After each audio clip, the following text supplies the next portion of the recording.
अगर आप भी जानना चाहते हैं आपकी शादी कैसी रहेगी, पार्टनर कैसा रहेगा, कैसा चलेगा, या फिर आप ज्योतिष सीखना चाहते हैं, तो ये वीडियो आपके लिए है। नमस्ते, मैं परीक्षित महालक्ष्मी एस्ट्रोलॉजी में आप सभी का स्वागत करता हूँ। इस वीडियो में मैं आपको बताऊंगा कि आपके 7वें घर का मालिक कुंडली में हर घर में कैसा रिजल्ट देगा। अगर सप्तम भाव का स्वामी आपके लगन में आके बैठ जाए, मतलब असेंडेंट में पहले घर में आके बैठ जाए, तो आपकी पत्नी बहुत सुशील होगी, सुंदर होगी, नम्र स्वभाव की होगी। अगर पत्नी है तो वो पतिव्रता होगी, और अगर पति है आपका तो वो पत्नीव्रता इस धर्म का पालन करेगा। आपकी शादी बहुत अच्छी चलेगी। आपको एक बहुत ही डेडिकेटेड लाइफ पार्टनर मिलने वाला है जो आपके लिए जीवन में बहुत सारे सेक्रीफाइसेस करेगा। अगर यही 7वें घर का मालिक मैलेफिक है, मतलब शनि है, मंगल है, सूर्य है, और फिर वो लगन में आके बैठा हुआ है, तो फिर आपका लाइफ पार्टनर आपको बहुत डोमिनेट करेगा, लाइफ में अग्रेसिव रहेगा, आपको कंट्रोल करेगा हर सिचुएशन में। देखिए, एक बात ये क्लियर है कि 7वें घर का मालिक लगन में है तो पूरी लाइफ आपकी आपके शादी और लाइफ पार्टनर के रिवोल्व ही घूमने वाली है। आप जीवन में जो भी डिसीजन लेंगे, जो भी काम करेंगे, बिजनेस का सोचेंगे, जॉब का सोचेंगे, हर चीज़ में आपको अपनी शादी को बड़ा ध्यान में रख के चलना पड़ेगा, है ना। आप सोचेंगे कि यहाँ ट्रांसफ़र है, लूँ कि ना लूँ, यहाँ प्रमोशन हो रहा है लेकिन ऐसी सिचुएशन है, काम बढ़ सकता है, तो शादी मेरी ठीक रहेगी या नहीं, मेरा पति क्या सोचेगा, पत्नी क्या सोचेगी, उसके लिए सही है कि नहीं। तो आप हर चीज़ जीवन में जो भी करने वाले हैं वो अपनी शादी और पति पत्नी को ध्यान में रख के ही करेंगे।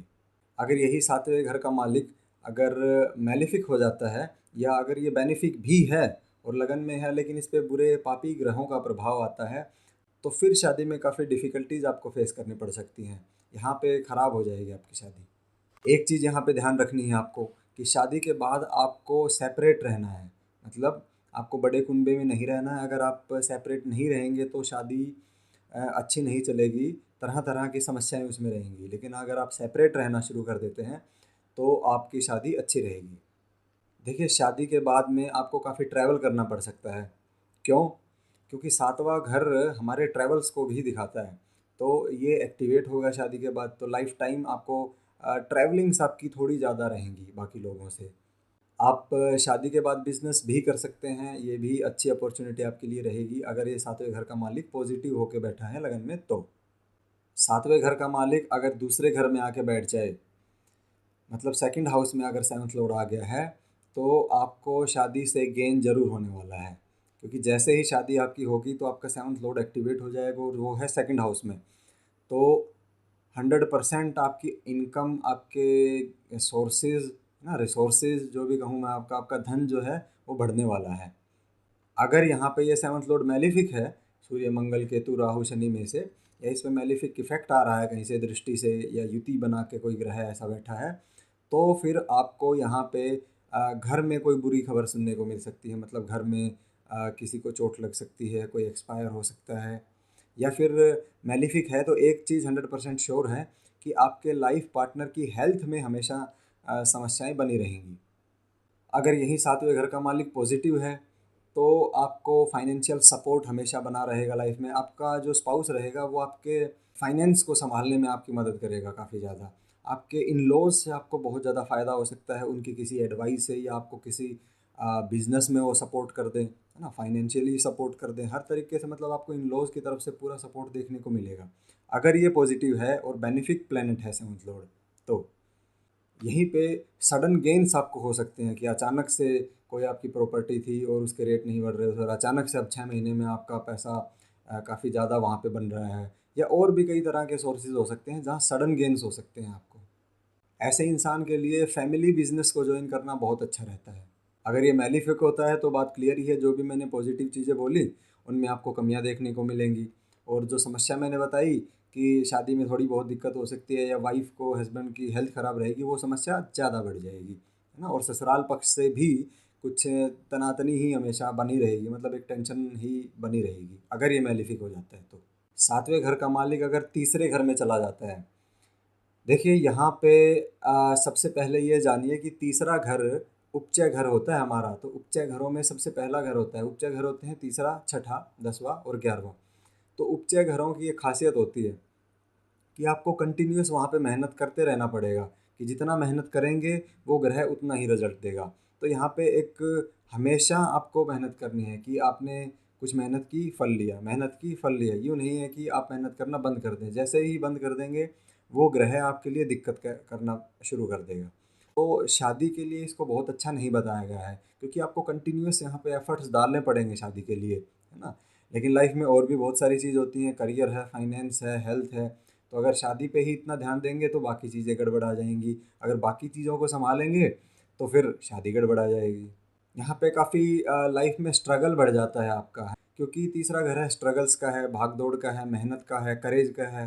तो अगर ये पॉजिटिव है ग्रह यहाँ पे, अगर ऑन साइन में है, एक्सोल्टेड है या फ्रेंडली साइन में है, कोई बेनिफिक प्रभाव है, तो ज़रूर आप अपने स्ट्रगल से, मेहनत से जो भी आप करेंगे, तो उसको आप लाइफ में खुद को राइज होता देखेंगे। मतलब उस स्ट्रगल से आपकी ज़िंदगी में सुधार होगा। लेकिन अगर ये मैलिफिक है तो फिर समस्याएं बहुत बढ़ने वाली हैं, आपकी लाइफ में बहुत स्ट्रगल बढ़ जाएगा। मेहनत करेंगे उतना रिजल्ट आपको नहीं मिल पाएगा। तो लाइफ पार्टनर है वो शायद कहीं ना कहीं रिलीजियस एक्टिविटीज़ में थोड़ा सा इन्वॉल्व रहता है, पूजा पाठ करने में समय बिताता होगा, या फिर मैं कहूँ धार्मिक चीज़ें पढ़ना लिखना उसको कुछ पसंद हो सकता है। यहाँ लाइफ में बहुत सारी रिस्पॉन्सिबिलिटीज़ आ जाती हैं, और उन रिस्पॉन्सिबिलिटीज़ की वजह से शादी आपकी बहुत अप डाउन रहती है। एक जैसी शादी आपकी कभी नहीं चल पाती है, बहुत अप डाउन्स देखने को मिल सकते हैं। ऐसा मौका भी आ सकता है, अगर मैलिफिक प्रभाव यहाँ पे है सातवें घर के मालिक के ऊपर, कि शादी टूटने तक की नौबत आ सकती है यहाँ पे, है ना? हो सकता है कुछ समय के लिए आप सेपरेट रहें, कि आपकी वाइफ आपको छोड़ के चली जाए, कुछ महीने के लिए आपकी इतनी ज़्यादा लड़ाई हो जाए। वर्बल फाइट्स यहाँ पे काफ़ी देखने को मिलती हैं, कि मतलब आपने कहा कुछ, उन्हें समझ कुछ लिया, और फिर बातें बढ़ गई, आपस में ज़्यादा तू मैं हो गई। तो वर्बल फाइट्स यहाँ पे बहुत देखने को मिलती हैं। देखिए, काल पुरुष कुंडली की बात करें तो तीसरा घर बुध का है। तो यहाँ पे अगर सप्तम भाव का स्वामी आता है, तो बुध में खासियत होती है वो मल्टीप्लिसिटी करता है चीज़ों की। तो यहाँ पे आपको अफेयर आपका ज़रूर करवा सकता है कहीं ना कहीं। अगर चीज़ें और भी सपोर्ट करती हैं, अफेयर वाले योग और भी अगर कुंडली में हैं, तो आपके कई सारे अफेयर हो सकते हैं और आपकी शादी भी टूट सकती है। यहाँ पे सलाह ये रहेगी कि आपको शादी नहीं करनी है जब तक आपका एक गुड अर्निंग सोर्स ना हो लाइफ में, क्योंकि आपके ऊपर जितनी रिस्पॉन्सिबिलिटी शादी के बाद आने वाली हैं, वो मुझे नहीं लगता कि अगर आप पहले से स्ट्रॉन्ग नहीं हैं, या आपके पास एक मंथली सैलरी नहीं आ रही है, तो आप उन रिस्पॉन्सिबिलिटीज़ को कोप अप नहीं कर पाएंगे। आपका लाइफ पार्टनर हो सकता है कि आपके सिबलिंग के सर्कल का हो, या मे बी आपका सिबलिंग का कोई कनेक्शन हो, वाया वाया करके कोई फ्रेंड हो। मतलब कोई कनेक्शन आपको आपके छोटे बहन भाई से ज़रूर मिल सकता है आपके पार्टनर का। देखिए, शादी के बाद आप खुद अपने अंदर राइटिंग की या स्पीकिंग की ऐसी कोई अलग से आप हॉबी भी अपनी डेवलप कर सकते हैं। आपको लिखने का शौक बन सकता है। शादी के बाद एक और चांस है कि आपका घर बदल जाए। मतलब जहाँ भी आप रहते थे वो घर चेंज कर लें, मे बी आपका ट्रांसफ़र हो जाए, या आप नए घर में शिफ्ट होने का सोचें। क्योंकि चौथे घर से 12वां घर है, और चौथा घर होता है हमारे घर का, और वहाँ से 12वां है तीसरा घर, और 7th लॉर्ड उसको एक्टिवेट करेगा। तो पूरा योग ये बनता है कि आप शादी के बाद में आपका घर बदल जाएगा। अगर सातवें घर का मालिक चौथे घर में आता है, तो मैं कहूँगा ये शादी मन की शादी है। मतलब चौथा घर हमारे मन का होता है, और वहाँ पे सातवें घर का मालिक आके बैठ गया है। तो आप शादी करेंगे अपने मन से, तो ये हो जाएगी लव मैरिज। या तो आप यहाँ पे लव मैरिज करेंगे, उसके काफ़ी चांसेस हैं, बेनिफिक प्रभाव होगा तो 100%। अगर ऐसा होता नहीं है कि लव मैरिज नहीं हुई, तो फिर भी आप शादी के बाद आपको ज़रूर लव हो जाएगा अपने वाइफ से। मतलब कहने का मतलब ये रहेगा, आप बहुत ही डीपली इन्वॉल्व रहेंगे एक दूसरे के अंदर, बहुत ज़्यादा प्यार करेंगे एक दूसरे को। शादी के बाद हर सुख आपको जीवन में मिलेगा, लग्ज़री आपकी लाइफ में बढ़ जाएंगी। प्रॉपर्टी से बहुत ज़्यादा फ़ायदा हो सकता है आपको शादी के बाद। लग्ज़री बढ़ेगी तो आप बड़ा व्हीकल खरीद सकते हैं, बड़ा घर खरीद सकते हैं। आपकी मदर के लिए बहुत अच्छा हो जाएगा, उनको बहुत ही एक केयरिंग स्पाउस मिलेगा। आपकी मदर के लिए, मतलब आपका स्पाउस जो रहेगा वो बहुत केयरिंग नेचर का रहेगा। आपके घर को बहुत संभाल कर रखेगा। आपके घर से रिलेटेड आपको कुछ सोचना नहीं पड़ेगा फिर। एक दूसरे के लिए बहुत आप रिस्पेक्ट रखेंगे अपने मन में। बट यहीं पे आपको थोड़ा सा ध्यान देने की ज़रूरत है। अगर ये 7th लॉर्ड मैलिफिक है, मान लीजिए सातवें घर का मालिक आपका सूर्य है, शनि है, मंगल है, राहु है, इस तरह का, और वो चौथे घर में आके बैठ जाए, तो यहाँ पे समस्याएं हो सकती हैं। तो क्या समस्याएं होंगी? सबसे पहले तो होगा ये कि आपकी मदर की हेल्थ ख़राब हो सकती है शादी के तुरंत बाद। आप आपका घर का जो इन्वायरमेंट है वो उतना सुखमय नहीं रहने वाला है। मतलब घर में एक चिड़चिड़ापन, चीज़ों को लेके छोटी-छोटी आपस में ये चीज़ें रह सकती हैं। प्रॉपर्टी में व्हीकल का ऐसा कोई लॉस हो सकता है आपको बड़ा। और शादी के बाद माँ-बाप के साथ भी आपके रिलेशन अच्छे नहीं रहेंगे, क्योंकि चौथे घर में तो डायरेक्टली वो प्लैनेट इन्फ्लुएंस कर ही रहा है, तो मदर का तो रोल आ ही गया। लेकिन फादर का कैसे? क्योंकि फादर का हाउस होता है 9th हाउस, और वहाँ से काउंट करने पे 8th हाउस आता है, 4th हाउस। ठीक है? तो यहाँ पे अगर कोई मैलिफिक है, मैलिफिक इन्फ्लुएंस आ रहा है, तो पिता के साथ भी संबंध खराब होंगे, और पिता की हेल्थ मैं कहूँगा कि उनको कोई दिक्कत आ सकती है। 7वें घर का मालिक अगर 5वें घर में है, तो आपकी वाइफ, आपका हस्बैंड, आपका स्पाउस जो भी रहेगा वो बहुत इंटेलिजेंट रहेगा, शार्प माइंडेड रहेगा, पढ़ने लिखने में काफ़ी अच्छे रहेंगे। हो सकता है काफ़ी डिग्रीज भी कर रखी हों उन्होंने। का स्पाउस वर्किंग रहेगा, मतलब आपके स्पाउस से आपको फाइनेंशियली सपोर्ट मिलेगा शादी के बाद में, क्योंकि यहाँ पे बैठ के वो 11th हाउस को भी एक्सपेक्ट करेगा 7th लॉर्ड। तो अर्निंग सोर्सेज जो हैं वो आपके बढ़ने वाले हैं शादी के बाद। आपका स्पाउस आपको हेल्प करेगा उस चीज़ में। यहाँ पे आपकी पदोन्नति भी होगी, मतलब आपका प्रमोशन होगा लाइफ में, आप अपग्रेड होंगे। अगर जॉब में हैं तो प्रमोशन आ सकता है, बिजनेस में हैं तो बिजनेस और अच्छा चल सकता है। ये एक अच्छा योग बनता है कि आपको बहुत इंटेलिजेंट बच्चे भी मिलेंगे, मतलब बहुत अच्छे आपके बच्चे होंगे, क्योंकि 5वें घर में हैं। लेकिन यहीं पे एक चीज़ का खास हमें ध्यान रखना है, क्योंकि ये 5वें घर में है, तो यहाँ पे शास्त्र कहते हैं कि बच्चों में समस्या होगी, मतलब बच्चे पैदा होने में, करने में, या अगर हो जाते हैं बच्चे तो उसके बाद हमेशा बच्चों का जो लाइफ है, बच्चों की चीज़ें हैं, वो आपकी लाइफ में हमेशा एक कंसर्न का मैटर बने रहेंगी। क्यों? देखिए, बाधक आपने कंसेप्ट सुना होगा, बाधक का नाम सुना होगा कि बाधक होता है क्या है। मैं एक बार फिर से आपको बता दूं कि चर राशियों के लिए उस राशि से 11वें घर का मालिक बाधक होता है, और वो घर बाधक होता है। तो अब 7वें घर में नेचुरली कालपुरुष की बात की जाए तो लिब्रा मतलब तुला राशि है। यहाँ से 11 घर आगे काउंट करते हैं तो 5वां घर आता है। तो ये घर बाधक है 7वें घर के लिए।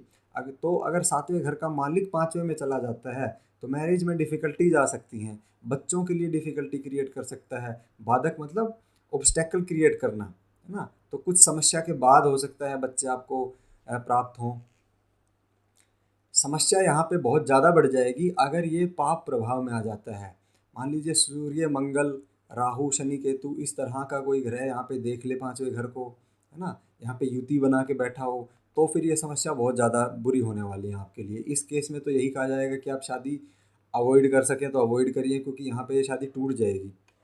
बच्चे होने में बहुत ज़्यादा डिफ़िकल्टीज़ रहेंगी। तो कम्प्लीटली ये शादी आपके लिए बहुत ऑब्स्टेकल से लेके आने वाली है। जैसे बाधक जो वर्ड है वो बहुत ज़्यादा अपनी पावर में आ जाएगा अगर मैलिफिक्स का उसको कुछ सपोर्ट मिल गया तो।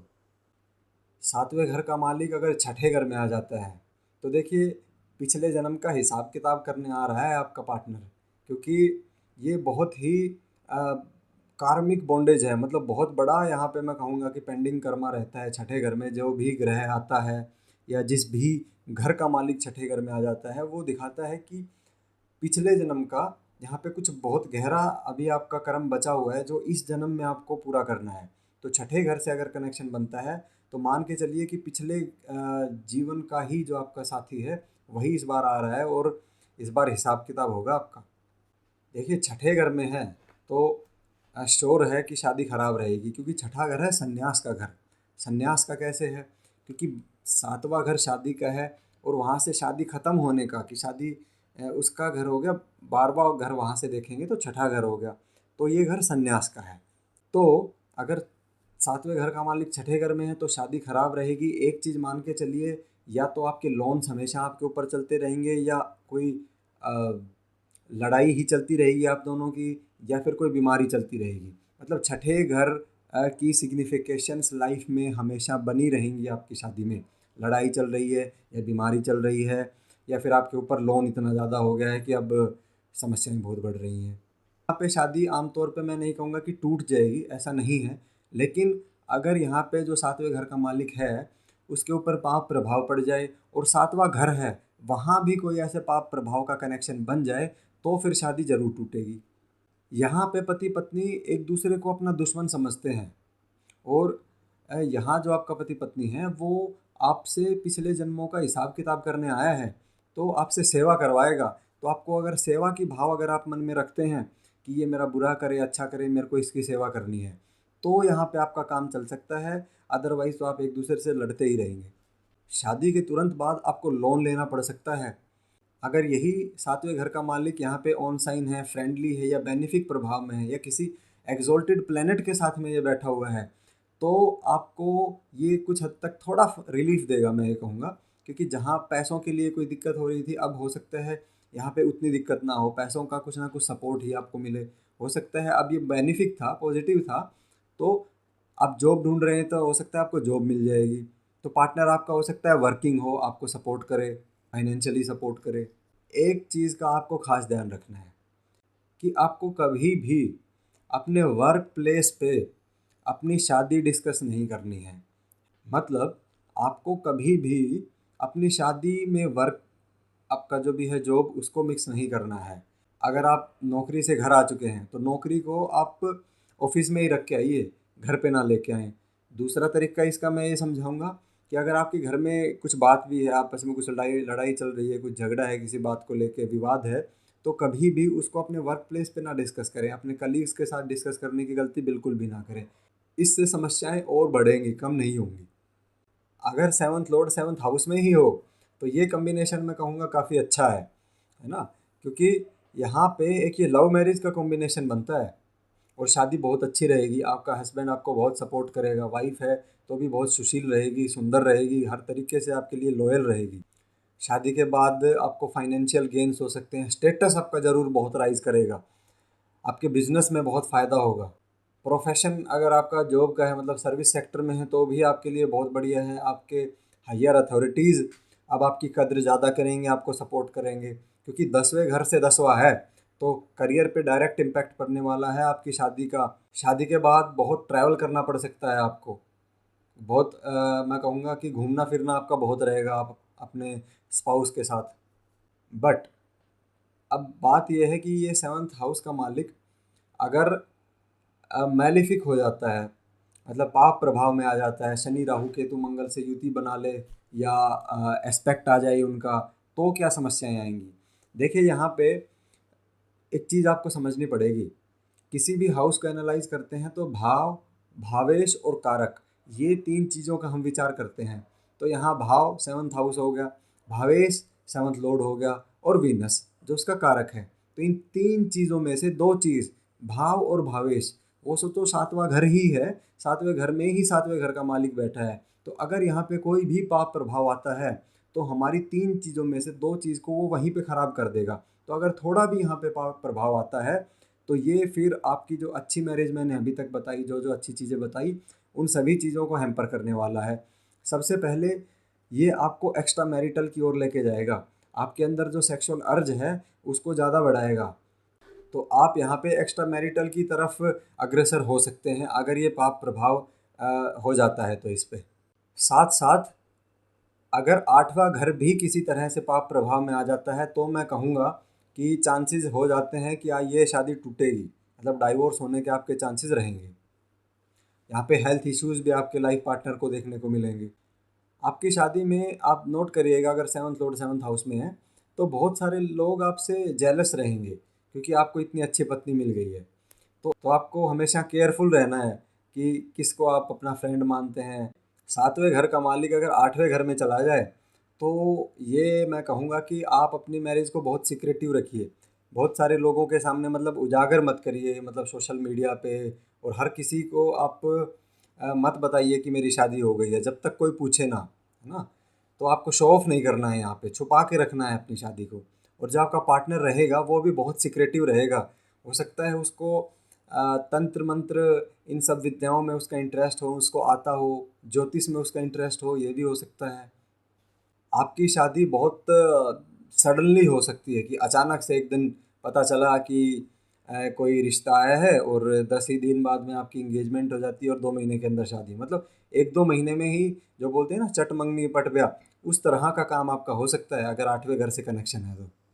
देखिए यहाँ पे अगर सातवें घर का मालिक आठवें में फ्रेंडली राशि में बैठा है, बेनिफिक्स के साथ बैठा है, बेनिफिक प्रभाव में है, मतलब कोई ग्रह है, जुपिटर है, वो उसको देख रहा है, या कोई एक्सोल्टेड ग्रह के साथ में ये बैठा है, तो शादी से आपको बहुत अच्छा सडन कोई गेन हो सकता है।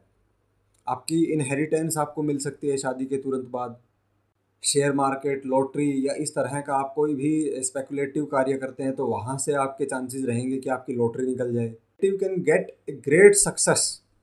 जो बोलते हैं कि रातों रात जीवन बदल जाना, उस तरह की सिचुएशन आपके साथ हो सकती है अगर ये बेनिफिक है तो।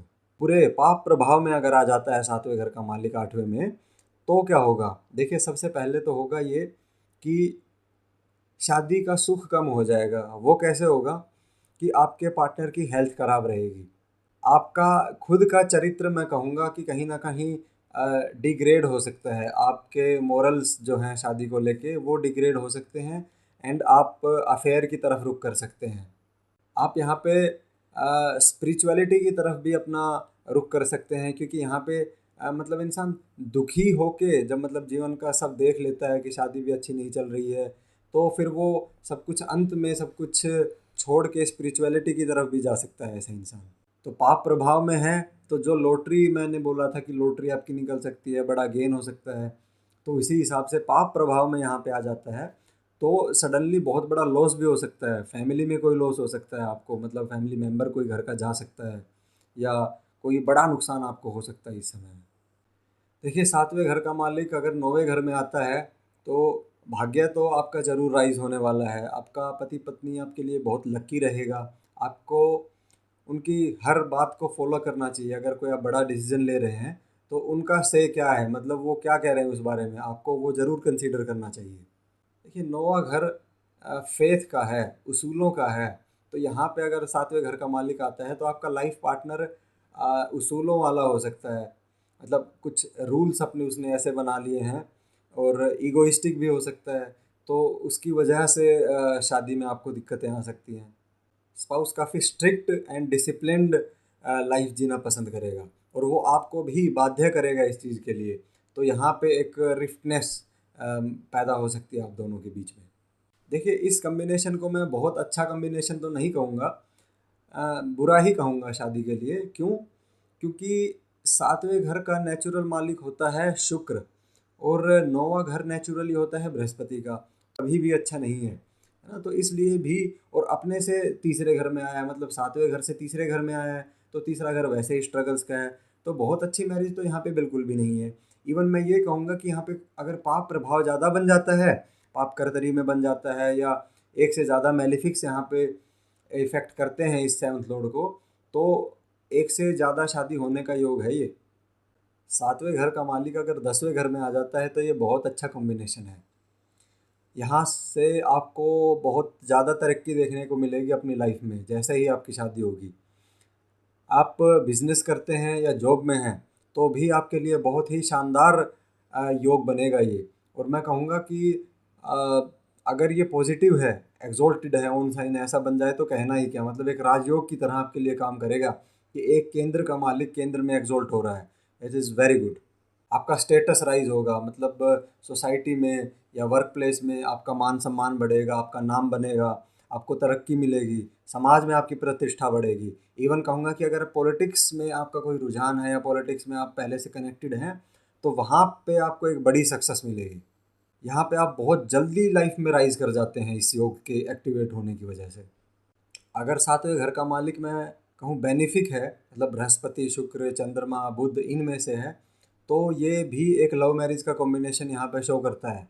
और अगर आप चाहें तो अपने लाइफ पार्टनर को अपने बिजनेस पार्टनर भी बना सकते हैं। ये भी फ़ायदेमंद रहेगा, आप दोनों मिलके बिजनेस को आगे बढ़ाएंगे तो ये बहुत अच्छा योग बनेगा। पर अगर ये एफ्लिक्टेड है, नीच का हो जाता है मान लीजिए, या पाप प्रभाव में आ जाता है, पाप कर्तरी से होके, या युति दृष्ट हो जाए एक दो पापी ग्रहों से, है ना, अष्टमेश यहाँ पे आके जुड़ जाए, तो करियर के लिए बहुत बुरा रहेगा, फाइनेंशियली बुरा रहेगा। मतलब आपका जहाँ प्रमोशन होना था वहाँ अब स्ट्रगल्स हो रहे हैं, उस जॉब को सस्टेन करने के लिए ही ऐसी नौबत आ सकती है आपकी, है ना। आप ये सोचेंगे कि ये मैंने शादी करी ही क्यों, इस हद तक भी बुरा प्रभाव देखने को मिलता है कुंडली पे, अगर पाप प्रभाव हो जाए तो।